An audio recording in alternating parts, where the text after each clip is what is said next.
Well, hello and welcome to The Big Conversation from Unbelievable, brought to you in partnership with the John Templeton Foundation. I'm Justin Briley, and The Big Conversation is all about exploring the biggest questions of science, faith and philosophy with leading thinkers across the religious and non-religious spectrum. And today we're talking about God, artificial intelligence and the future of humanity, and asking, is technology the key to immortality? This season is, of course, being recorded for obvious reasons remotely, but that does allow us to bring together some really interesting people from all over the globe. And joining me today are Nick Bostrom and Rosalind Picard. Nick Bostrom is the director of the Future of Humanity Institute at Oxford and a leading voice in AI and technology. Nick's the author of Superintelligence, which warned of the possible dangers that the rapid development of artificial intelligence may pose globally. Rosalind Picard is director of Effective Computing at MIT, harnessing the power of AI to develop things like wearable technology, machine learning that predicts and responds to human emotion and well-being, helping people with autism, with epilepsy, depression and many other physiological conditions. So today with Nick and Ros, we're going to be looking at the future of AI and asking big questions like the ethics of AI. Could machines become conscious one day? Might we all be uploaded to some digital heaven? And what if we're all living in a universe simulated by godlike alien technology? Just a few of the little questions in life. So I'm really looking forward to this programme. It's so good to have you with me, Nick and Ros. Tell me, first of all, we'll start with you, Nick. You head up the Future of Humanity Institute. It sounds like something from a sci-fi film or something. Are you basically there to sort of predict doomsday, technological scenarios and just make sure they're averted? What is it you do at the Institute? Yeah, especially the latter. Like, if I could either predict or prevent, I would choose to prevent. Well, we are a interdisciplinary research group. We have computer scientists, mathematicians, philosophers, physicists trying to get the clearer understanding of some of the really big picture questions regarding the future prospects for intelligent life, threats to the survival of the human species, and in particular the levers, like where are the opportunities where by some modest effort now we might improve the expected value of the long-term future.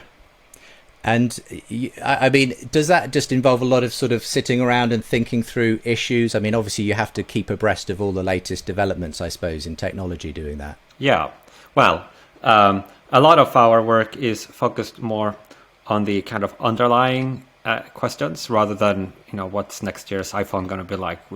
These kind of ripples on the great pond are not really our focus, but sometimes the most important questions are the ones that get the least attention.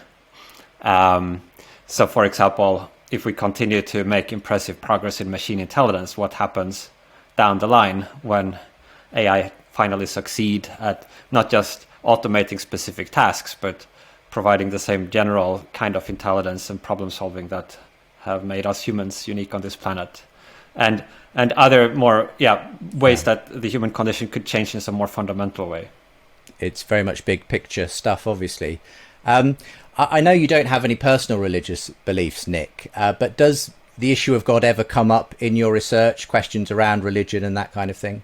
Well, it comes up in my own thinking, not so much in the specific research projects we are pursuing.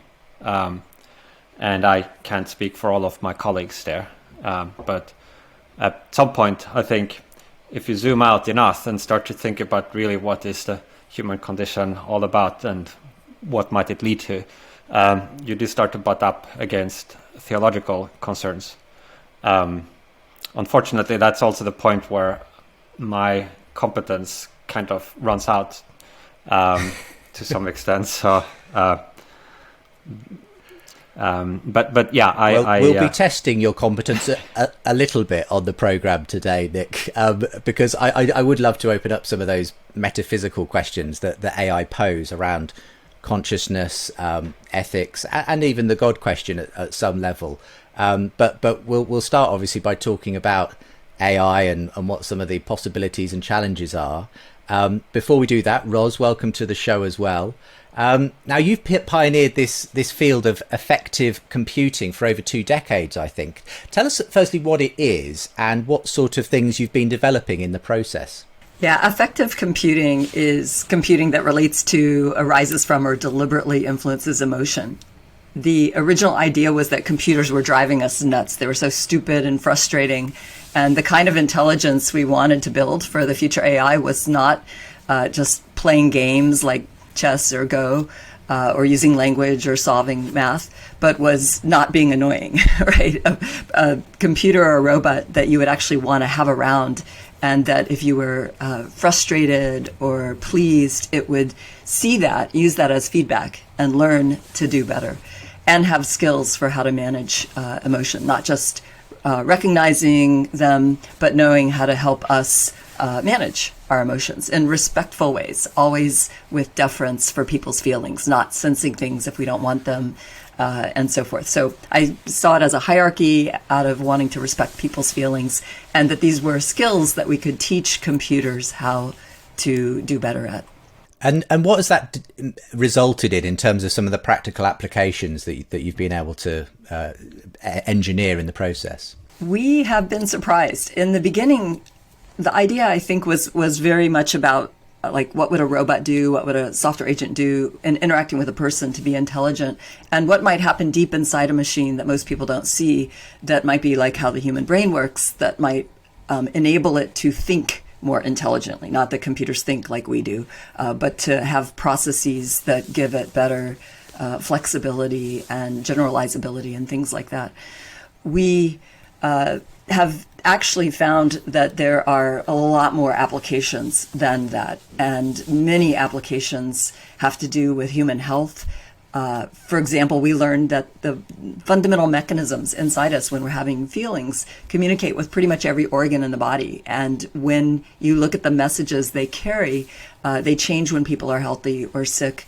And by paying attention to these unseen aspects of our emotion system, we could help people have better health.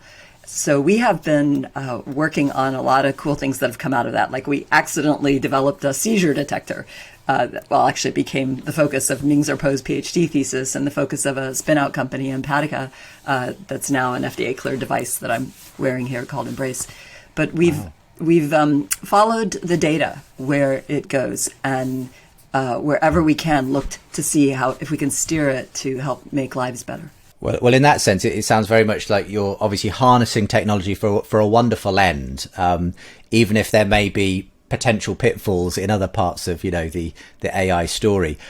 Before we start talking about that, I'm fascinated a little bit about your own faith journey, because I think you had an adult conversion to Christianity yourself, Ros. So how does someone who's evidently intelligent, scientifically minded, end up believing in God? There's some longer versions of this people can read if they go to places like Christianity Today or other talks. But the short version is, I was an atheist and a skeptic, and a very proud one. And when I was challenged to read the best-selling book of all time, the one that is so best-selling they leave it off the bestseller list because it dwarfs everything else each week, as I read that book, I started to realize there was a lot of wisdom and intelligence in that book, and that it wasn't just a bunch of goofy made-up stuff that I thought it might be when I went to read it. And through a process of reading, asking questions, and many years of gathering data about it, actually, I gradually felt myself changing. I became somebody who started to believe not only that a possible God existed, but maybe it was more probable than not. And I started to see if that made a difference in my life, and then gradually started to embrace the Christian worldview. And that has actually made a huge difference in my life. So now I've run the experiment both ways, and I definitely prefer the Christian worldview. And again, just briefly, how would you say that particular change in your own life has impacted your career, your scientific work and everything?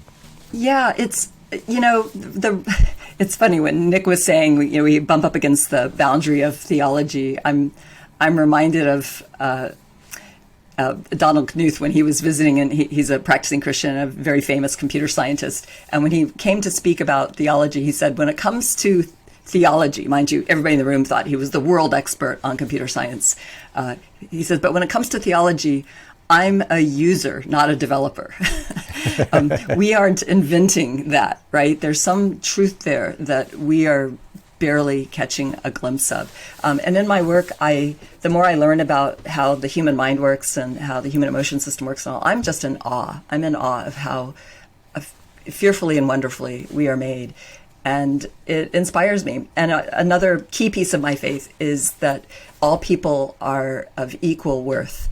And that has driven my willingness to work on topics with people who are often stigmatized for conditions that other people didn't value so much. They didn't value those people so much because they had those conditions, which is a horrible tragedy. And knowing from my faith, this view that we're all of equal worth, I have spent a lot of time learning from them. And it has just been tremendously productive in terms of just wonderful relationships, wonderful insights. And now pretty much all of our research has gone in really cool new directions because of things we've learned from their different kinds of minds. It's great to hear that. Such an interesting area. I could spend the whole evening talking about that, but we've got all kinds of areas that we want to cover in today's program. I want to talk about, well, firstly, the future of AI and whether the sci-fi movies have it right. Now, I don't know what you think of this, Nick, but I guess ever since things like 2001: A Space Odyssey, where you've got Hal basically saying, "I can't do that, Dave," and that sort of thing. We've had this fear that technology will one day essentially get a mind of its own and work against us in some way. How broadly optimistic or pessimistic are you about those kinds of foreboding challenges around AI, Nick? I'd say I'm a fretful optimist. I think it's going to be transformative, and that both very, very good outcomes and very bad outcomes are potentially in the cards. And we have a lot of ignorance as to how these kinds of things play out. We've never seen a transition to a machine intelligence era before. We don't have that much evidence to go on. So some quite large amount of uncertainty seems appropriate in terms of our expectations.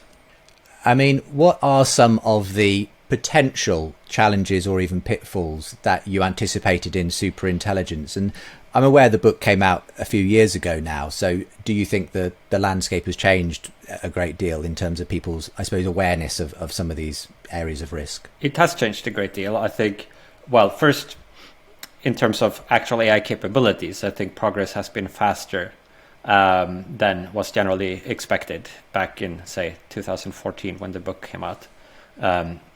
Really exciting developments in deep learning and a lot of things every year. Another way in which the situation has changed is that when I wrote the book, it was partly to draw attention to the need to do research in advance of how to align very powerful AI systems with human intentions, or other ways making them safe and controllable. Back then, it was an extremely neglected area. It was kind of relegated to science fiction authors to just make up fun and interesting stories, like the one about Hal and many, many others. But there was no you have people being paid to do research on the dung beetle, and there's like a whole community with peer-reviewed articles studying every aspect of the dung beetle's life and physiology, but this didn't seem to qualify.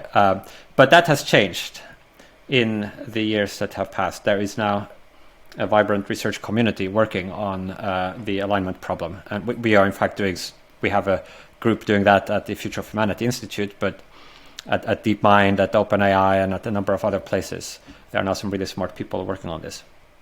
I mean, do you consider that there is a genuine threat at some point in the future of some kind of, cybernet type situation developing where AI will get to the point where it becomes self-aware and develops its own, attitude towards the world and how things should be run and turns into some kind of cyber dictator? I mean, is that just sci-fi as far as you're concerned, or is it a genuine thing that could happen if we didn't, keep an eye on and moderate the way we develop AI? Well, it's easy to anthropomorphize AI systems, and that usually blocks understanding. But it is true that if you have very powerful optimization processes, where you have some kind of learning mechanism that tries to gradually improve performance against some specified objective, that you often find that the ways in which the system goes about meeting the objective is unexpected and sometimes undesired. And the potential for these kind of unexpected and undesirable way of meeting the nominal specification that we have put in increase the more capable, the more creative, the more intelligent the system becomes. And so if we extrapolate beyond the systems where we're now, where it's easy to go in afterwards and tweak it and change it if we don't like, but if we imagine that one day these might be smarter than humans and therefore extremely capable and maybe extremely powerful, then it does seem that we are faced with a big challenge here to figure out how to actually align a super intelligence, something that is maybe way smarter than we are, and construct it in such a way that it is nevertheless on our side, a kind of extension of our volition. So I'd say that there are really, maybe you could divide it into 3 categories of ways in which things could go wrong if we're unlucky in this transition. So one is this kind of AI running amok. And the answer to that seems to be this kind of research to do the technical work to figure out how to align powerful AI systems. The second category would be if these AIs become very powerful, they become very powerful tools. And we know, if we just look at the history of technology, that humans have used technologies for all kinds of purposes, some evil. We use a lot of technologies to wage war against each other or to oppress each other. So there is a concern about, if we have increasingly powerful tools, what would we do with them to each other? So that, broadly speaking, points in the direction of improving governance institutions and ethics and other practices. And we have a group working on that. And then there's the third category as well, which is quite neglected, which is not just what the AI might do to us or what we might do to each other using AI tools, but what we might do to these digital minds. If you think that at some point they might become moral subjects, if they can become conscious or otherwise maybe have some of the attributes that give rise to moral status, then I think there is a risk that we might mistreat them, and that a great deal of morally undesirable consequences could flow from that. Yeah. I'd be really interested in your thoughts on this, Ros. Where do you stand? Nick says he's fretfully optimistic. I love the phrase of the future of AI. What's are you generally an optimist or worried about where things are heading? Yeah, my worries are maybe different than the ones usually parroted in the science fiction movies, which are designed to be entertaining, right, and cataclysmic. Sure. I think the real worries right now are more that people use AI to amplify the good or bad things they do. And there are people on our planet who don't share this ethic that all people have equal worth. They think they have more worth. And their goal is to preserve and protect their power first and handle other people's needs second to that.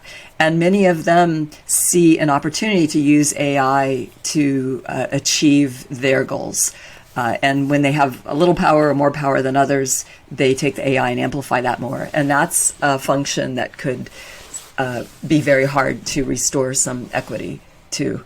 So my bigger worry actually is when very powerful people who don't have others' best interests in mind, or they may say they do, but they don't act that way, they use the technology to consolidate their power. I see AI as not operating on its own. I see it as something we have made, and those things we've made are, we're ontologically superior to that which we make, not to that which we beget, but to that which we make.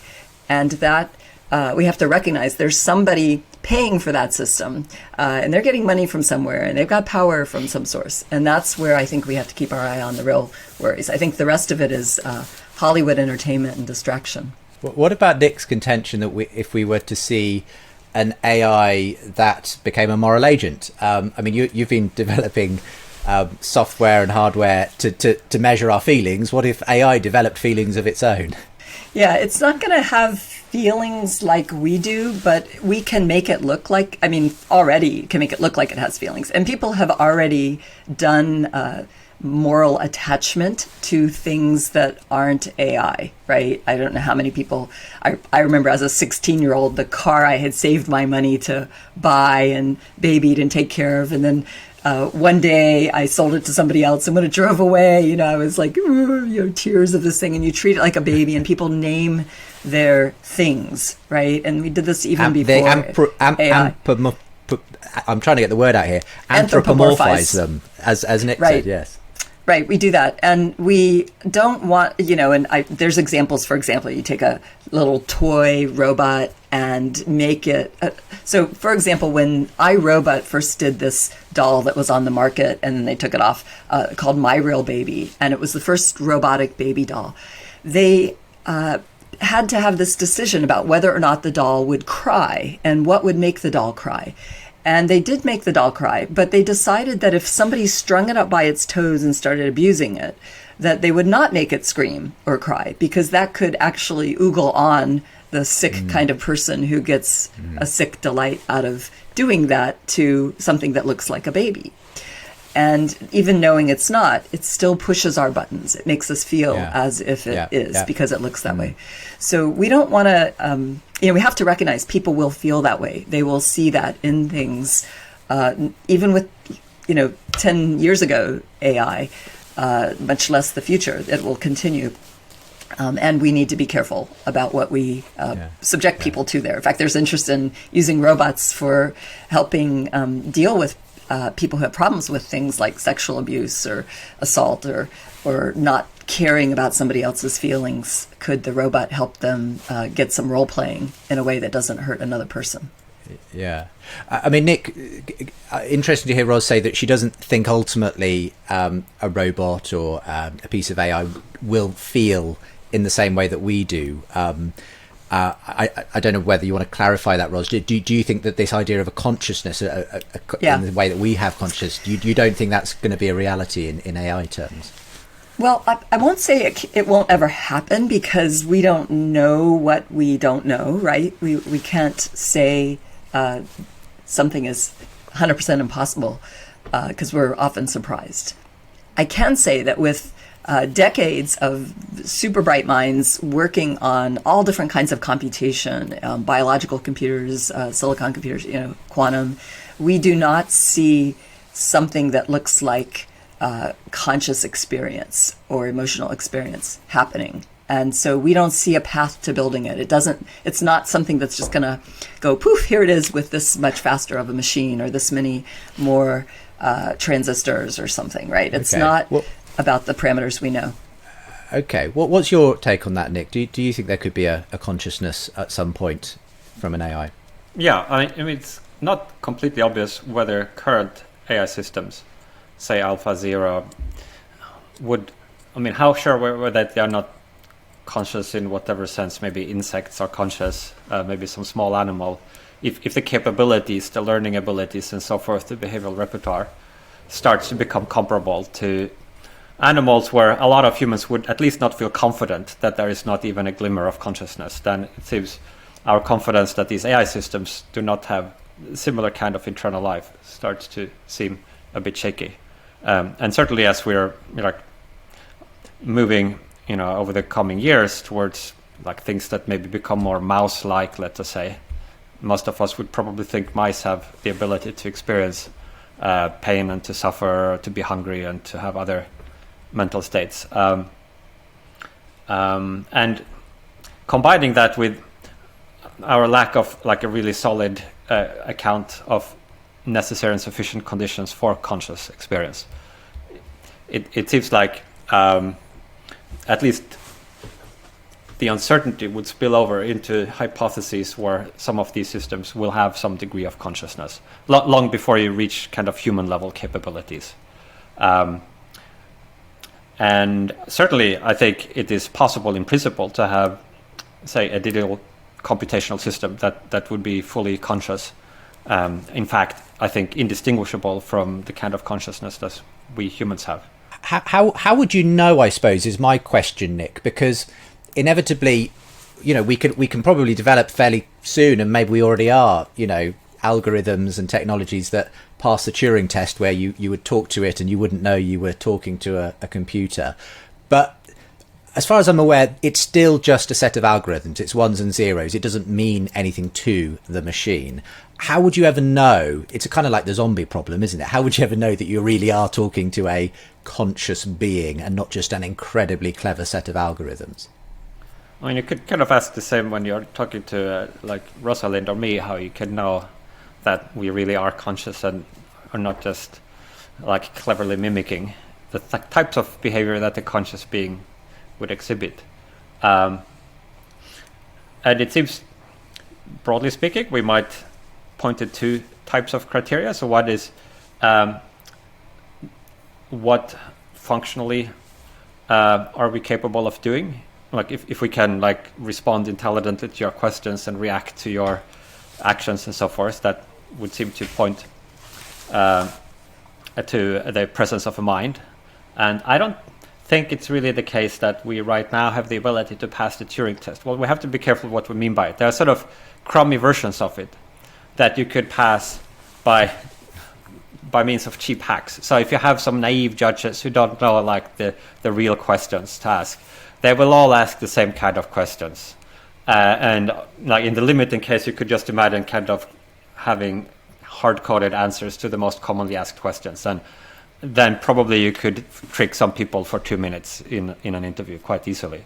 And you could do a little bit better than that with current kind of big language models and so forth. But like actually doing like a half-hour interrogation with people who know how to kind of probe, that's way beyond current capabilities.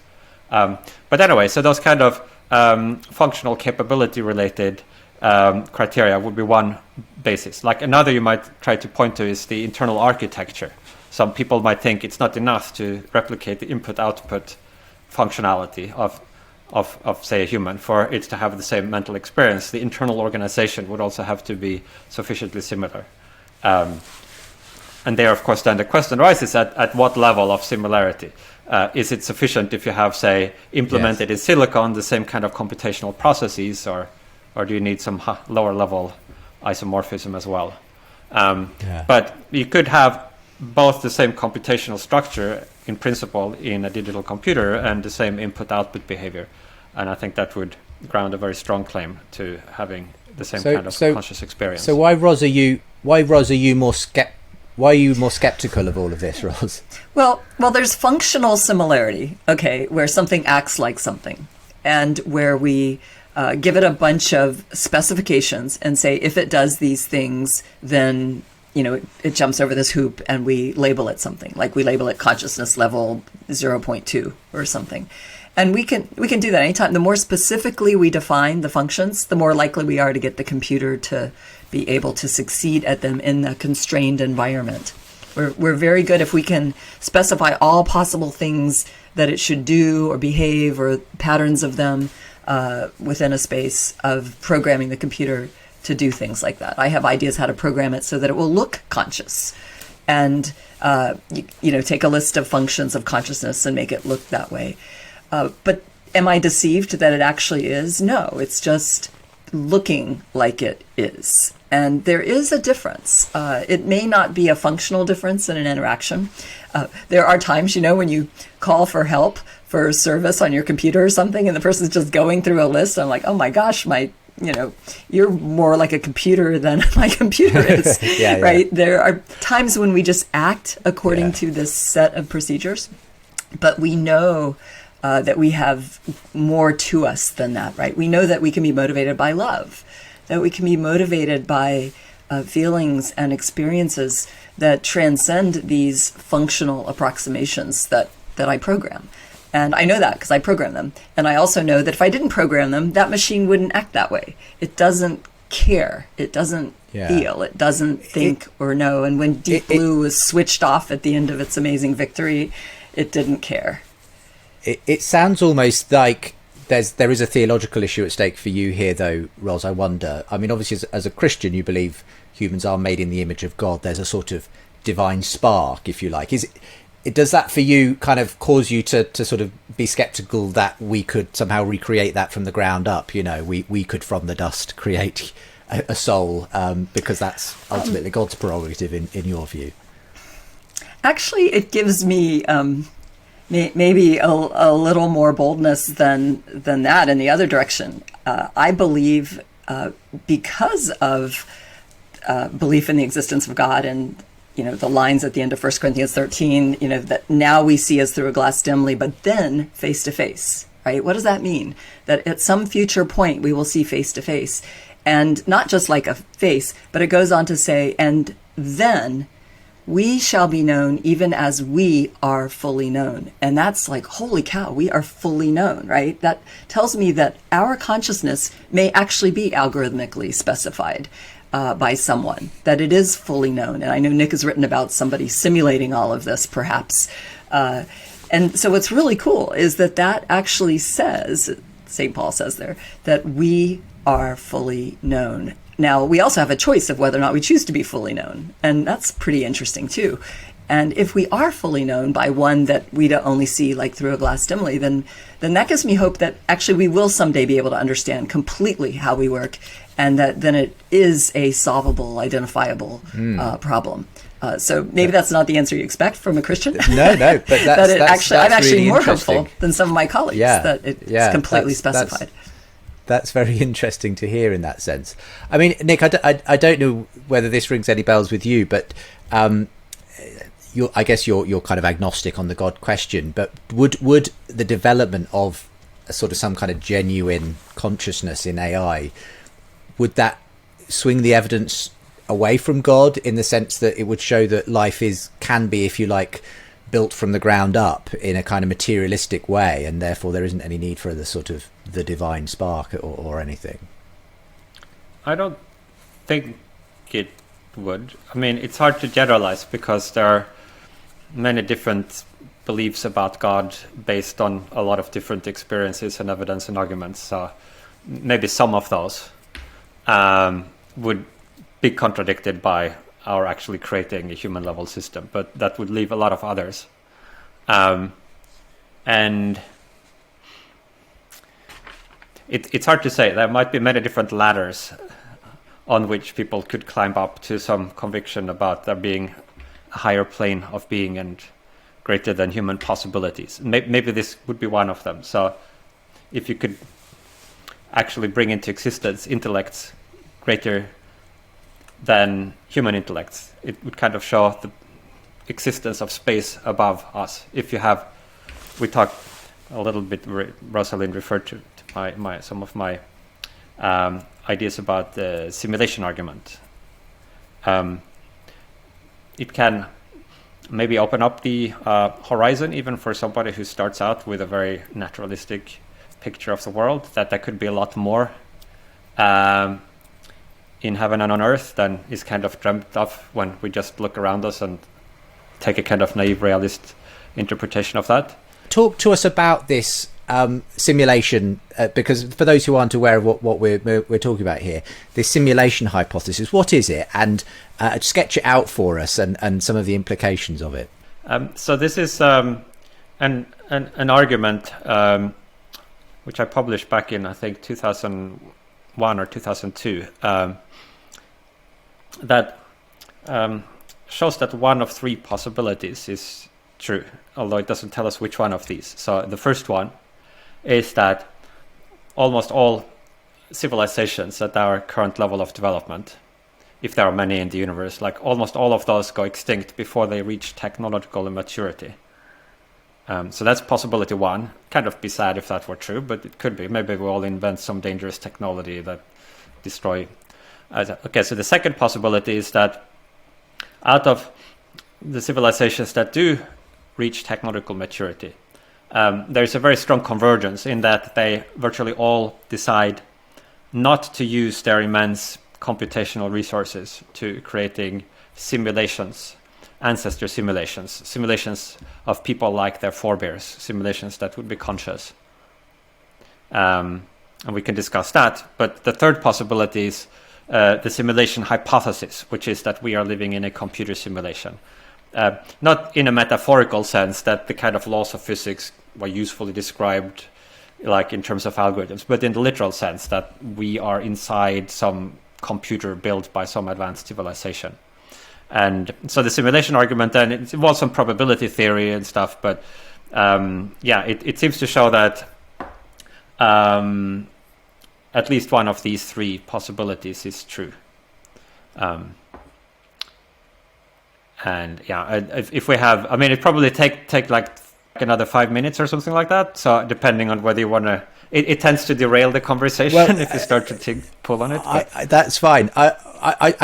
What I was going to ask was, let's suppose that option 3 is a genuine possibility. I mean, how would that make you feel personally, Nick, if that were true, that all of this that we're experiencing is a simulation, either just in your mind or that we've all got individual consciousnesses that have been simulated?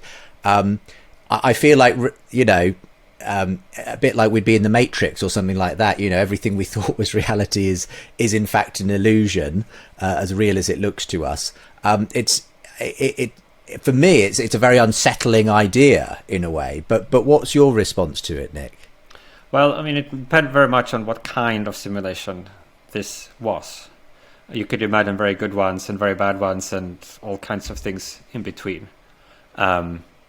I don't think it would necessarily follow, though, that all our beliefs about ordinary reality, like the appearances of furniture around it, that would be an illusion, exactly. I think those things would still exist. It's just that the nature of their existence would be somewhat different than we had assumed. But it would be, I think, a more natural interpretation to say that we were a little bit confused about some important questions in ontology, but that our everyday beliefs, they still track information structure around us. They're still useful for guiding our actions. They're still our best basis for planning what to do next, is to look at these patterns we see, whether they're in the simulation or in basement level physical reality, extrapolate from those, build models, etc. So I don't think if we are in a simulation, then we might just as well go crazy and anything is equally likely to work as anything else. I think it would have some more subtle implications, perhaps, for what we could expect in the future and what would make sense to do. But they would require a little bit more kind of work to unearth. Yeah. Ros, what are your thoughts? Because this is the kind of fairly mind-blowing hypothesis, isn't it? What's your thoughts on it? Well, I used to build simulations, so I've thought a lot about them. And I'm curious, behind the simulation, there's usually a purpose for the simulation. There's usually some mind, at least in my experience, building the simulation. If it's one I built, it doesn't work perfectly, or the computers don't work perfectly. So after, so many days of simulating or weeks of simulating, some of the computers I'm running it on crash and I have to restart it. And so within the simulation, there's a different time concept than outside of the simulation, right? Depending when you restart and what you reset. There's a lot of attributes of it. And I'm curious, maybe to hear your thoughts on the mind behind a simulation that we could be in. So I think what kind of mind do you think that so it would be some kind of superintelligence, presumably, because creating simulations with conscious beings and where the virtual environment is indistinguishable from reality is very hard. Like, clearly, it's not something we can currently do. Although computer games are getting better each year in terms of their graphics, but we're still a long way away from that. So I'm imagining that by the time that becomes possible, other things will also have become possible, such as cognitive enhancement of biological intelligence and presumably machine superintelligence.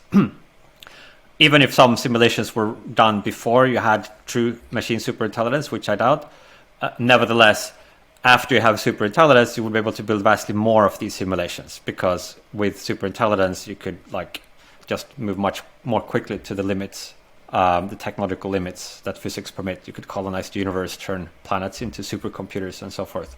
So I think almost all simulations would be built by superintelligences. So that's one thing we can infer. Regarding their motivations, we could imagine a range of different possible motivations for creating simulations.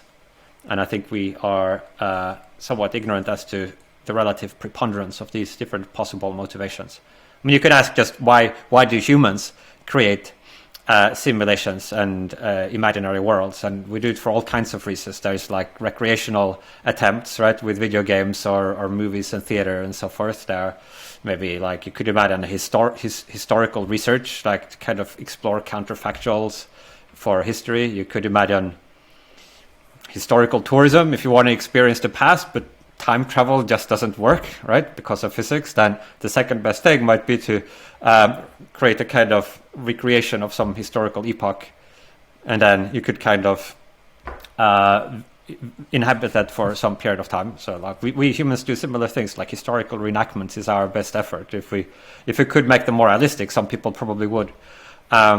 And yeah, there's a bunch of other things as well that you could imagine, like maybe you could use them for to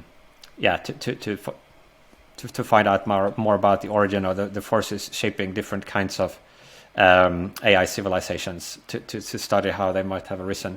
It's hard talking online, but one of my colleagues once said he thought maybe that this world and this life was kind of like a simulation, but it was real, but it was one of many, a series of them, and a series of realities. And we were in this one to have the freedom to make the choice as to whether or not we wanted to go on to the next one. And he was a Christian, believing the next one was the great beyond, that if you choose to be known by God, you get to go to.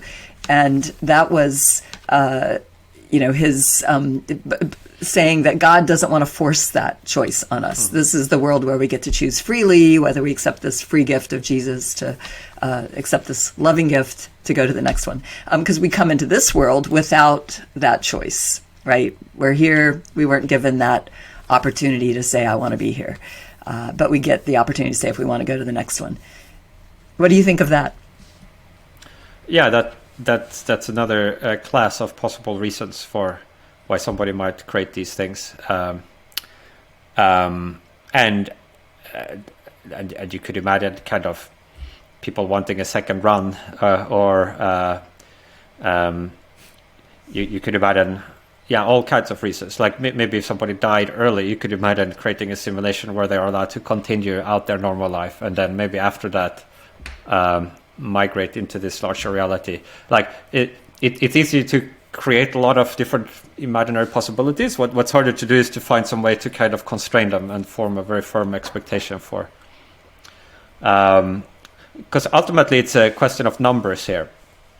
Like what would most simulations be like? Like if the universe is sufficiently big with a lot of civilizations, probably all of these and many other reasons have actuated some creation of simulation somewhere, but we would be most likely to be in the most common type of simulation. So if we are trying to form some kind of prediction about our own position. It raises the whole question, though.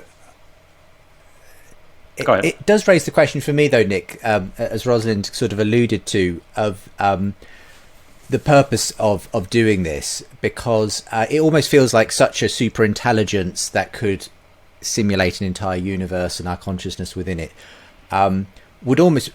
is almost godlike as far as we're concerned, And when I hear people like Elon Musk and others sort of taking this idea quite seriously, that we are simply living in a sort of supercomputer simulation, I kind of almost wonder, isn't sort of the traditional God hypothesis that there's a transcendent divine mind behind the universe a kind of more parsimonious potentially explanation than this idea of a super intelligent alien race or whatever that has created us, which would itself in a sense need an explanation and just knock the question one place back. What's your view on all of that, Nick? They're not mutually exclusive. They could both be true, or one or the other could be true, or neither, but they don't seem to have any obviously very strong evidential relationship to one another. So you could imagine a universe created by God, and then in that universe it turns out to be possible to build really powerful computers, and some of those get used to create these simulations. I'm not sure that I would say it's not parsimonious. It's not really a postulate brought in in order to motivate something else. It's in that respect, I think.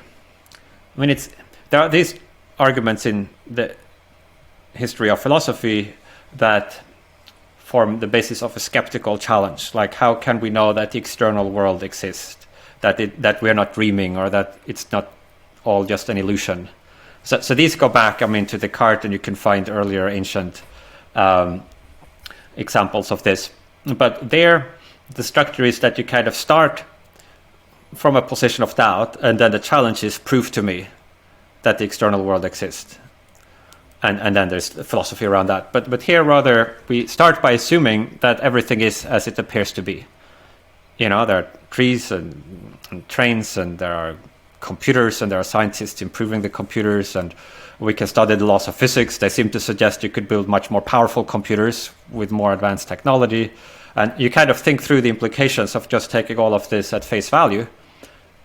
And one of those implications seems to be that at some point in the future, you could build extremely powerful computers, and you would have the other prerequisites required for creating simulations with gazillions of beings with experiences like ours in them. Many, many more beings than have existed through human history. And then you ask, if that is the case, if the world is such that there were all of these many, many orders of magnitude more beings with our experiences in computers than in original history, then where would we most likely be, given that from the inside you couldn't tell the difference? Then appeal to a kind of piece of probabilistic methodology known as anthropics, where it seems like in that kind of situation you should apply a kind of principle of indifference. And so it would follow then from that with overwhelming probability we would be in the simulation.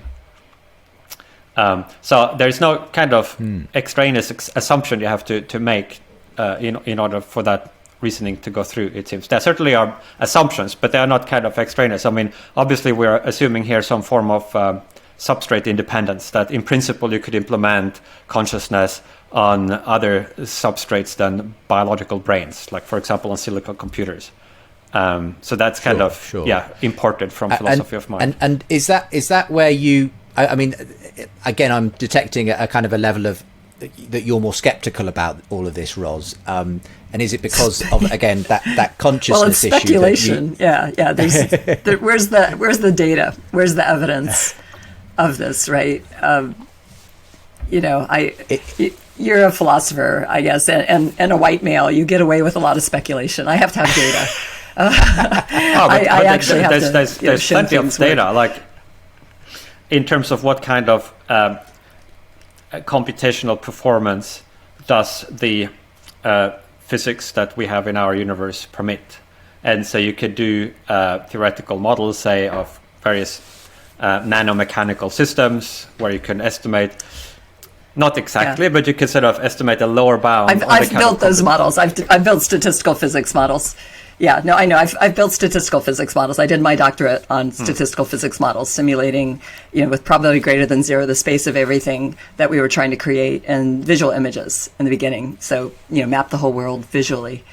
So I know the math, and I also know that it's different than feelings, experience, and consciousness. We can represent it. We can symbolically represent it. We can map it, and we can build gorgeous math, which we also don't know where that comes from. Where does all the beauty of the abstract math come from? I'm curious, too, if the mind that you have behind this, if you've thought about how that mind has chosen to create beauty and the aesthetics and the gorgeousness inside, very fabulously abstract math. Because I haven't seen you talk about those things, too.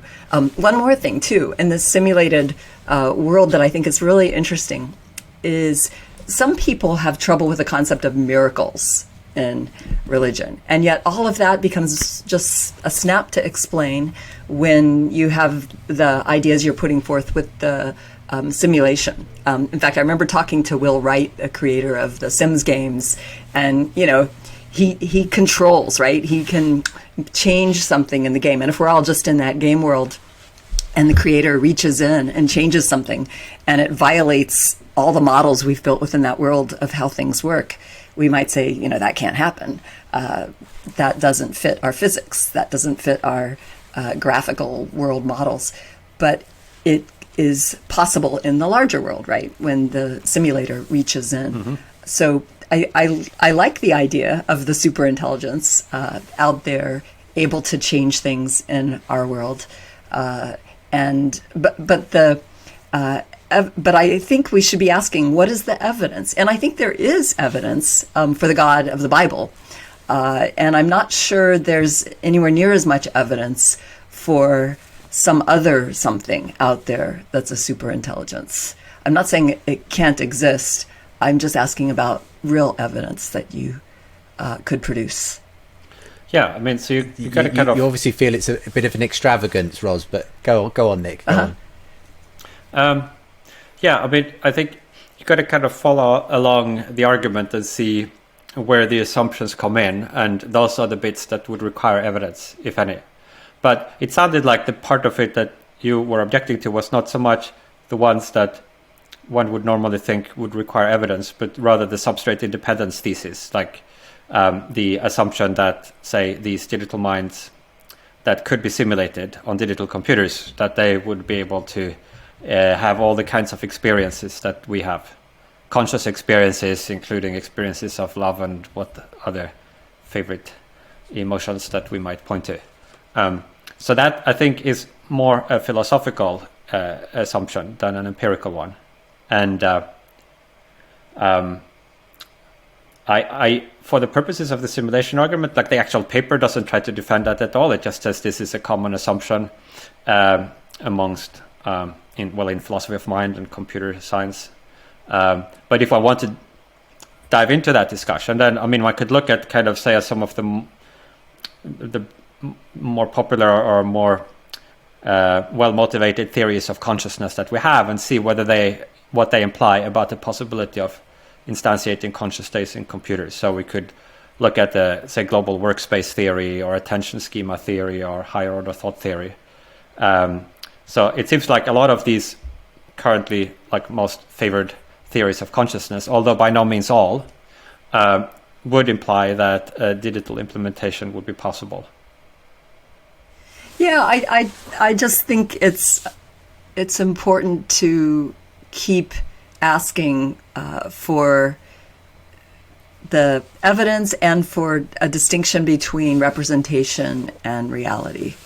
And our reality allows us to do very powerful representations and hypotheticals and simulations and speculations, and all of that's wonderful. And I just think sometimes your statements, it's hard to tell when you're speculating, which I think is a lot of the time, which is fine and wonderful.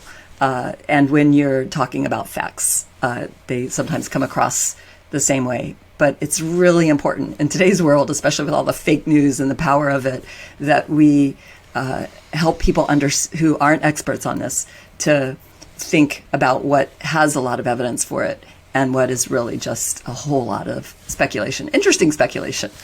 But that's what it is.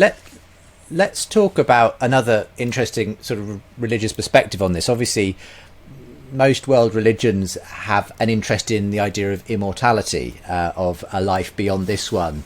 But there's a sense in which AI, in some views, is potentially able to offer us that in the here and now, the transhumanist project, and we can sort of define what that is. But just yourself, Nick, I read a really fascinating, it is a few years old now, but a fascinating profile of you in the New Yorker, where it talked about the fact that you, I think you're signed up for a sort of cryogenics thing, where when you die, if the technology enables it in the future, you could be thawed out and brought back to life. Do you have a sort of desire, even personally yourself, for kind of continuing to live a sort of an immortality in that sense? Well, immortality, like that's a very long time, right? So, it's a really long time. I think people jump very quickly from, if you would live to more than 80 years, then you want to be mortal. But there's like a lot of space in between 80 and infinite.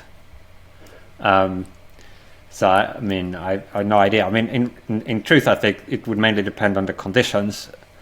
And then presumably I would not want to decide once and for all, but take a little bit at a time and see how it goes. And then maybe be in a more informed Sure. position to Sure. figure out whether you would want another 10 years at that point when you can kind of see what it's like. But would you like? But I mean, I'd be fascinated to know: is that still an ongoing thing that you'd like to be able to come back in the future if the cryogenics and the technology allowed?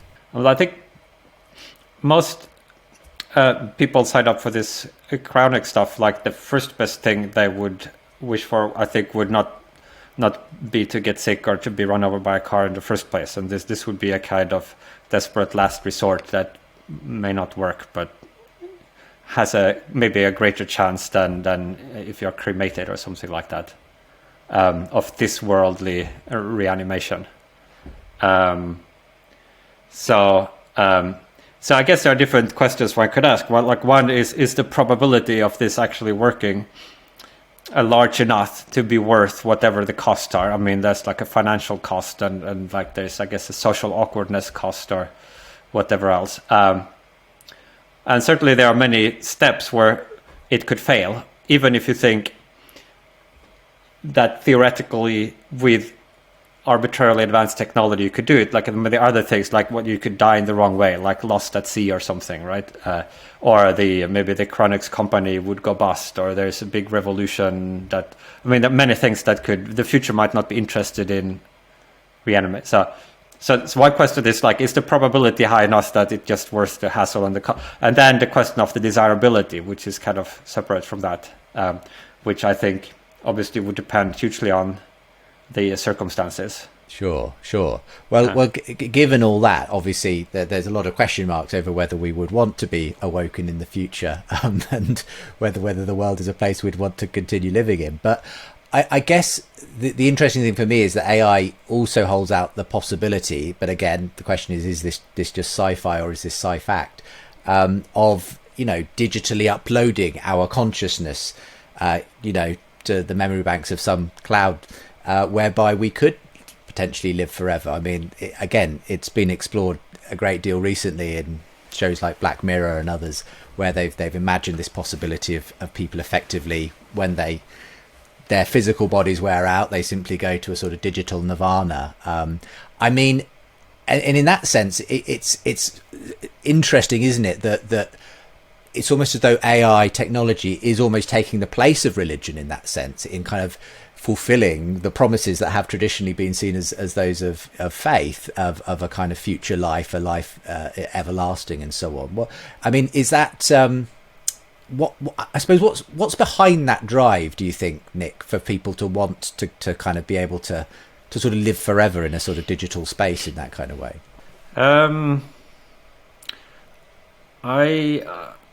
I don't know exactly. I mean, I think there is like some mundane level of motivation. Like most of us just put on a seatbelt because we don't want to die or get injured in a car crash, and we avoid the most unhealthy food or smoking because we think we might get cancer. And like, there's the kind of commonsensical desire that most people have, assuming their lives are sort of reasonably okay, to prefer to live and be healthy.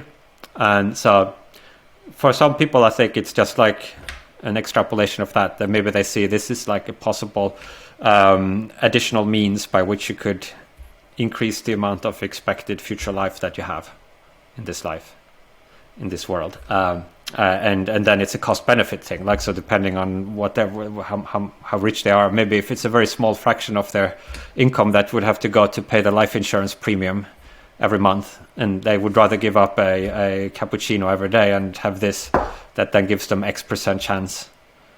I'm sure that for some people that might be a more complicated or idiosyncratic psychological thing where they need some, maybe they are not religious and they still have a psychological need for some straw to cling on to that could give them hope. I don't want to speculate as to the kind of deep psychological roots for all of these people.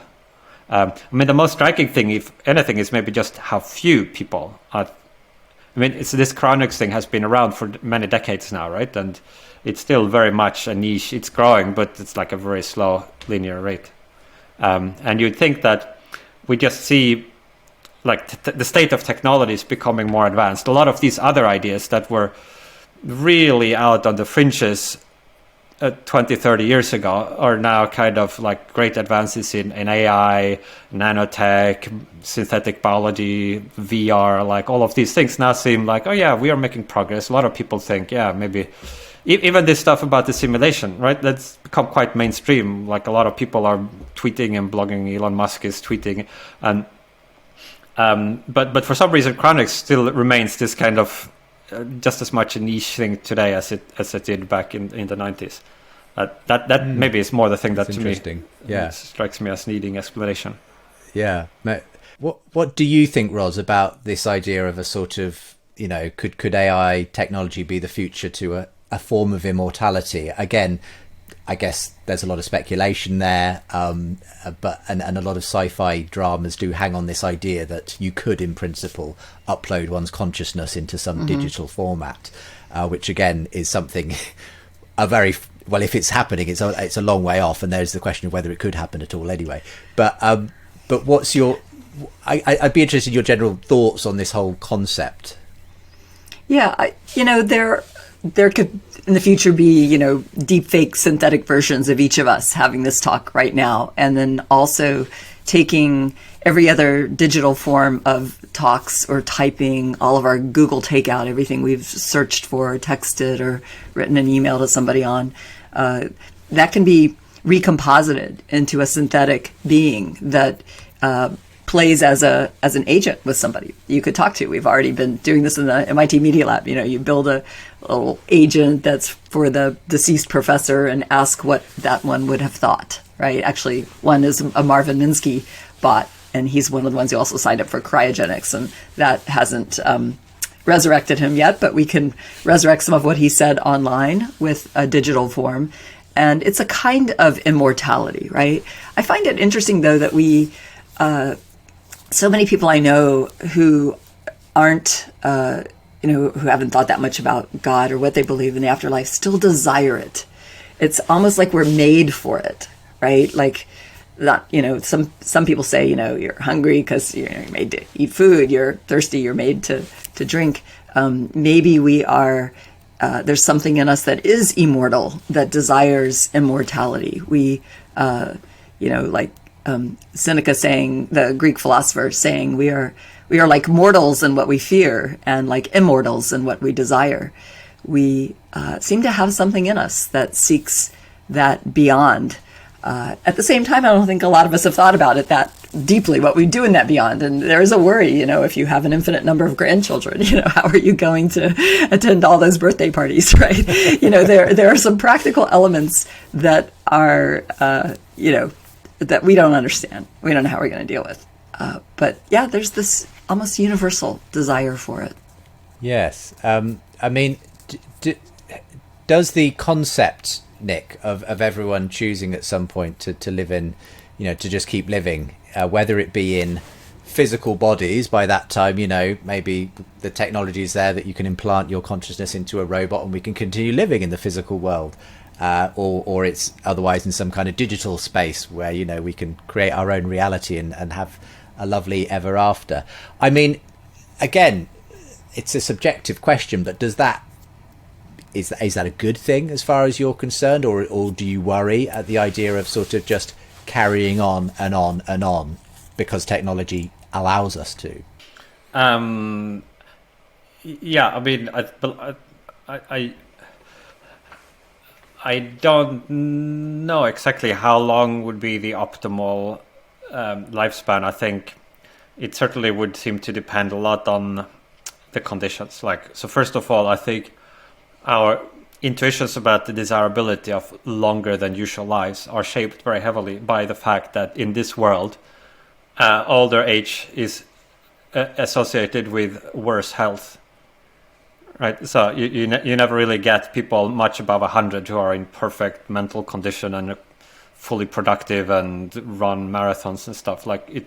So we just see this very strong association that at a certain point we just fall apart, and it's kind of sad. And you certainly don't want to just extrapolate that and then think we want 100 more years where you're sort of kept alive on some respirator. Sure. And like the whole medical team is kind of. That seems utterly pointless. So we have to, first of all, exert the mental push to imagine a different condition where you would actually, maybe you would get stronger every year and healthier and learn more and get new capabilities. And that already seems to quite radically change the aspect of this scenario. I mean, it's kind of sad, I think, that we start early in life at our peak and then at a certain point we go down. Like, if anything, one would maybe think you would want to start at the bottom and then go up. But anyway, so that would be one variable. And then, of course, the world we live in and what other people might also be there. Like, another thing is, you think, if I lived longer, but everybody I cared about, my friends and family, they were all dying off, to a lot of people that doesn't seem very appealing because they imagine themselves be lonely and so forth. But in a scenario where many together could do this, continue the adventure, then maybe that flips. Maybe you don't, if everybody else is gonna go on and continue the adventure, you would feel, I don't want to lose out. Like, if everybody else, if the party is still going, you get the FOMO effect, right?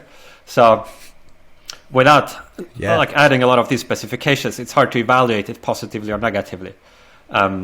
And then I would say, on top of that, though, like, if we consider really radically long, even long finite lifespans, like 1 million years or something like that, let alone infinite, then I think it becomes even harder because those are just so far beyond what we are normally assuming when we are thinking about living or dying. But it does sound to me a little bit, Nick, like you regret the fact that we do live in this sort of physical body which does wear out. It sounds like if there was a way of stopping that, you would welcome it. You don't want life to wear out. You don't. So certainly, if there were like a pill that postponed the aging, I'd be happy. Like, I mean, and people try, right, with creams and everything, like snail extracts from Korea, like every possible means, right? That if there were ways of not just preventing it from showing up, but of actually preventing the cellular degradation, I'm sure once that technology exists, it will be extremely popular, even amongst those people who now kind of dismiss it as saying, oh, that's this kind of hubristic thing we wouldn't want to have anything to do with. It's easy to say when no anti-aging medicine actually exists. But once it's there, like, do you want to have worse knees year by year and like an aching hip? Or would you want to have a good hip and good knees and like a good heart and all your neurons still there? Like, I mean, it seems like an easy choice. It's a fascinating question because at one level, Ros, that's kind of what you're involved in. You're involved in helping people live happier, healthier, longer lives with AI, with the technology you've developed. But where does this line exist between what's healthy and what's not healthy when it comes to, encouraging some huge long lifespan, which seems so out of keeping with our normal human condition in that sense? It's a great question. We had a big effort at MIT Media Lab years ago called Human 2.0, and it had a physical component with Hugh Hare and his biomechatronics, replacing limbs and giving. This one woman walked in and her legs were so amazing. I'm like, wow, look at, I'm a happily married heterosexual woman and I'm admiring this other woman's legs. And it turned out they were artificial and they were gorgeous. Wow. And she said, I don't know why people say I don't have any legs. I have 6 pair, And she had legs that could do all these different amazing things. I mean, she clearly, and Hugh can climb rocks brilliantly and even better with some of the different legs he's built. So we know we can physically augment in amazing ways that, could maybe make it so that I don't need to take a car or a train from Boston to New York. I could walk and burn off and justify eating more delicious, fattening things without getting fat. So there are all kinds of ways we could augment ourselves. But we were also looking, in my case, at the cognitive affective augmentation. We have a lot of efforts in our lab on that. Could we augment our memory? Could we augment our emotion regulation? Could we help people on the autism spectrum who have difficulty interpreting emotional signals, especially in real time? Maybe they're concentrating hard to understand your words and they can't read the ocean waves, 10,000 other patterns of things changing on your face, the complexity of which in a two-way conversation quickly dwarfs not just the moves in chess, but the moves in Go for all the possible combinations. It grows so fast. It's so hard for a person to comprehend it and for a computer to comprehend it. And as we learn about it, we realize how incredibly complicated all this stuff is and how little we really understand it and how hard it is to help people today, much less augment ourselves in the future. But we think it's a really worthy goal for AI. And the more people maybe who work on those, call them more AI for good causes, to help augment and expand human abilities, maybe the fewer people will work on the AI for bad causes that just make the rich richer and exert more control over people and don't treat them with justice. I guess the question that hangs over it all is, would we want, what kind of a world are we wanting to live forever in as well? And indeed, I suppose as a Christian, do you see that kind of desire to live on, to potentially kind of live forever and that sort of thing? Is that something that could happen, and would you welcome that, or is that actually just an echo, as you've said, of an ultimate desire that you think can only really be fulfilled, in God, in a kind of a new creation, as a Christian would see it? Yeah, it's interesting. I mean, personally, I don't desire to live an infinite life. I do desire, however, to get to the next one, the one where I can see God face to face. I mean, what a mind-blowing idea. I don't know 100% that that's true. And my guess is that we very imperfectly understand what has been revealed through the Bible. So probably we have a bunch of it wrong because we just see through a glass darkly. But we are held out this possibility that there is a life beyond this, where we are loved, or we are known, where we can know the supermind, the true super intelligence beyond all space and time. And to me, the opportunity to meet that super intelligence is so exciting that even if it's just for a moment, I would like to see about getting there. So I do find myself desiring that, and I think that's consistent with what I read, and learn from a Christian worldview.